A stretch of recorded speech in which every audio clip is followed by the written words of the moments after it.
Recognizing the difference between these are signs of an infection, and now we're moving into that realm of where sepsis could be brewing. That's when they have to be trained to recognize the difference between this was just an infection, but now we're getting into a dangerous realm. In the elderly population, that can happen very, very quickly.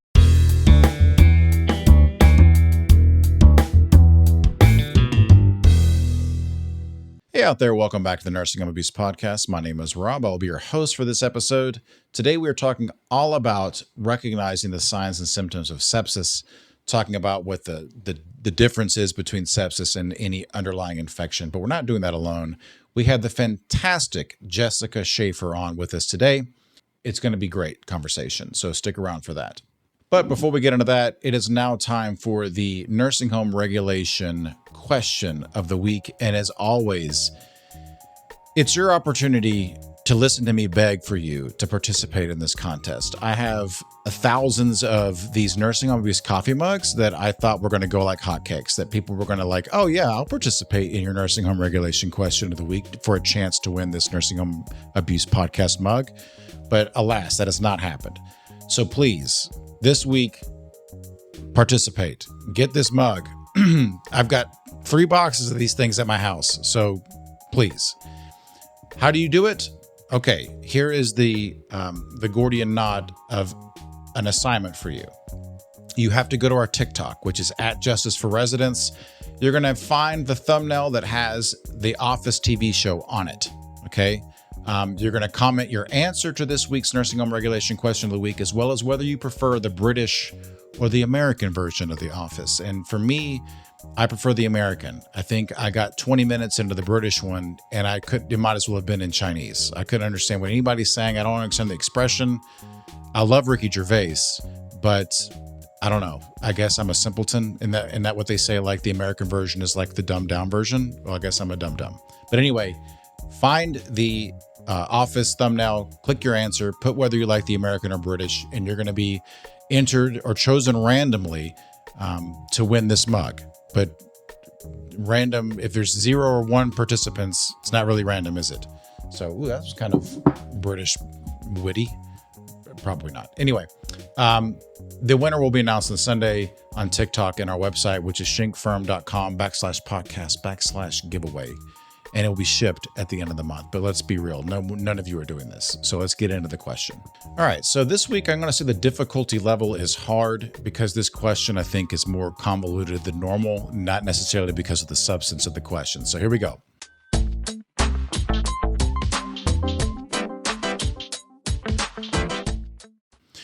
Under 42 CFR 483.55A3, what must a nursing home do regarding lost or damaged dentures? Is it A, a rule requiring residents to replace lost or damaged dentures at their own expense, regardless of the circumstances? B, a guideline stating that the dentures are considered personal property and the facility holds no responsibility for their loss or damage? Or C, a policy identifying when the facility is responsible for the loss or damage of dentures and ensuring residents are not charged in those cases?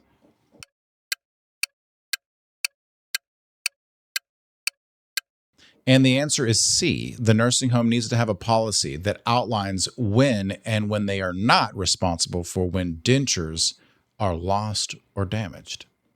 All right, but now it is time to get into the meat and potatoes of the episode. We're not having that conversation about sepsis alone. No, sir. No, ma'am.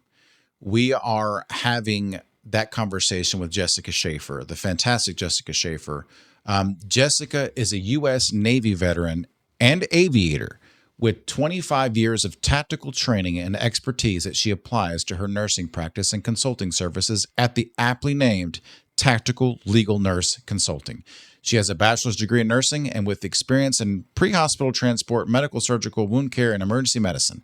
She has also served as a nursing union officer, been a staffing and safety committee member, and led contract negotiations. She specializes in audit trail analysis and case strategy development, and we're so happy to have her on the show. Jessica, welcome to the show. Thank you. A pleasure to be here. So I was driving down the street. Well, let me just say this. I'm in Atlanta. So like I'm driving down the street and you can throw a baseball and hit a billboard for an attorney.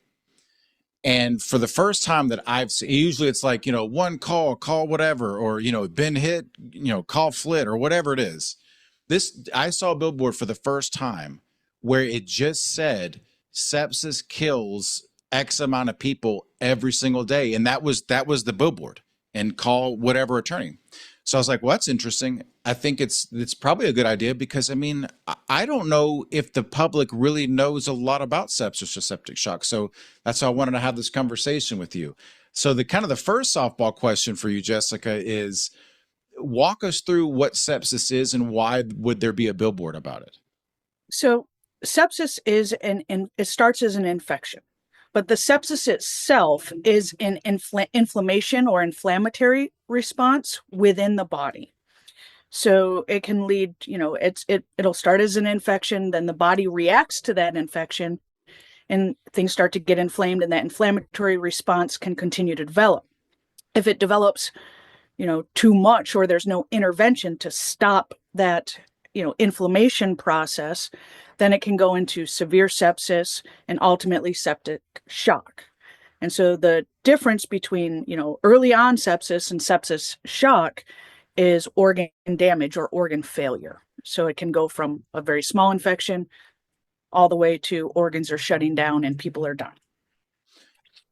And this was something that I didn't know about any of this until I became an attorney. But I guess sepsis is separate and apart from the underlying infection, which, correct me if I'm wrong, is the driver. Like, you can't have sepsis if you didn't have an initial infection. Correct. It's not an infection in and of itself. It's the response to the infection. So what is what would be, at least in a long-term care setting, what are some of those infections that are more likely to develop into sepsis? So the two, I guess I should say three biggest culprits in a long-term care facility are urinary tract infections that develop into urosepsis. Pneumonia can often develop into sepsis, and then wounds will develop osteomyelitis, or they can go directly into the bloodstream. Osteomyelitis is where it goes into the bone, and then sepsis is where it goes into the bloodstream and goes across the entire body as a whole. So, so if I understand correctly, anybody that has developed these three infections, is particularly those that are in long-term care, because they have a lot of clinical conditions that might make them more weak or more susceptible to problems. They're on a potential trajectory for sepsis. Correct. So what are some of the signs that an individual not just has an infection, but is potentially developing that inflammatory response, that the first signs of sepsis? Like, what are those observable signs?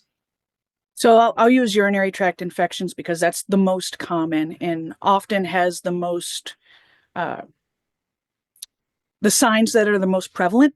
Mm-hmm. So, like, for example, if someone starts to develop a urinary tract infection, they'll show signs of increased frequency or urgency with needing to go to the bathroom, in a more quicker manner, like, oh, I got to go now. Incontinence, where they weren't incontinent before. Those are the very early signs of an infection brewing. Then other signs are, blood in the urine, where the urine becomes cloudy, very malodorous. Those are the more advanced signs of the infection is continuing to brew. Then, as you're getting into the area of sepsis, you could have difficulty breathing, where they started out with, having these urine signs and symptoms that went either unrecognized or untreated. And now they're having difficulty breathing. They may be confused or showing signs of altered mental status. They could be developing a high fever. And then as it goes into either further more severe sepsis or into that shocky realm, then they could become rapid heart rates, shallow breathing, very low drops in blood pressure. Maybe they had a slight fever the day before and now they're hypothermic. Their temperature drops down into the 96 range. And that's the body's reaction to that sepsis, trying to protect the vital organs. So as it progresses, you're going to see more and more signs and symptoms develop, and they're going to get progressively more severe. I think that because I'm a non-clinician, so some of this can get confusing for me. But it seems to me that at least some of the symptoms of sepsis, which is a separate condition than the infection, some of the symptoms of the sepsis seem to be the same symptoms as the infection itself. So, how can you tell the difference, or does it matter? Like, in other words, does the average nurse go, look, if we have the signs of infection, let's just assume that there's sepsis? Like, kind of walk me through that process. So, not necessarily. A well trained nurse should always be thinking ahead. So, if there are signs of infection, they have to be aware that, hey, if we don't get an interaction now, or if we don't intervene, sepsis could develop. But just because there's an infection doesn't mean sepsis will develop. Um, but recognizing the difference between these are signs of an infection, and now we're moving into that realm of where sepsis could be brewing, that's when they have to be trained to recognize the difference between this was just an infection, but now we're getting into a dangerous realm. And in the elderly population, that can happen very, very quickly. So how quickly are we talking in terms of moving from a bad infection to the beginnings of sepsis? Is that, are we talking days, weeks, minutes, hours? It could be days to hours, depending on the comorbidities that that individual has and their ability to fight an infection.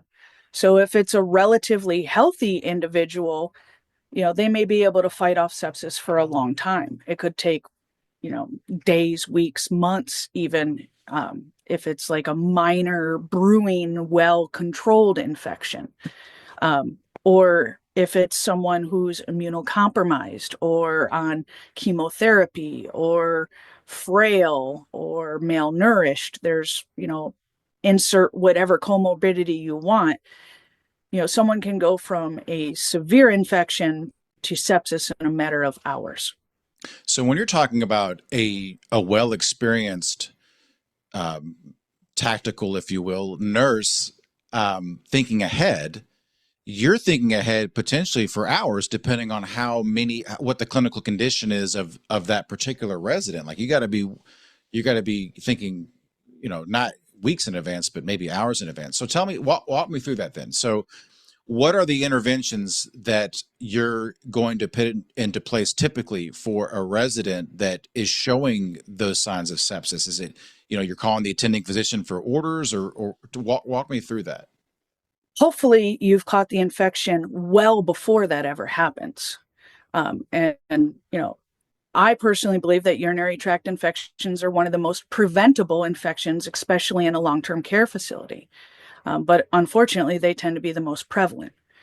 So when you do recognize that something is moving into that realm of sepsis or potentially developing sepsis, or you're concerned that you could be heading in that direction, the first phone call needs to be to that primary care provider, or the on staff physician, whoever is most easily available. And if that is not something that they can react to within an hour, then they need to be transferred to the local emergency room where they can be treated properly. I see. And then there's I guess it's I hear sometimes it called like the sepsis protocol, where like you're getting, a certain amount of antibiotics until we can figure out exactly what's going on from a lab result.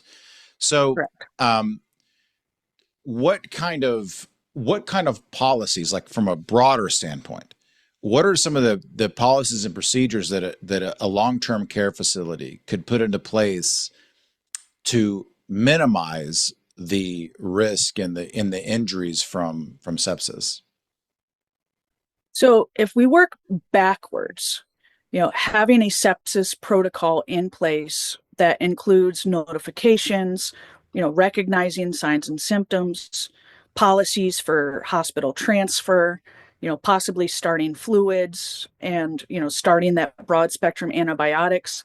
If having that in place when the sepsis signs and symptoms are recognized and being able to go through that policy and procedure, that could save a lot more lives.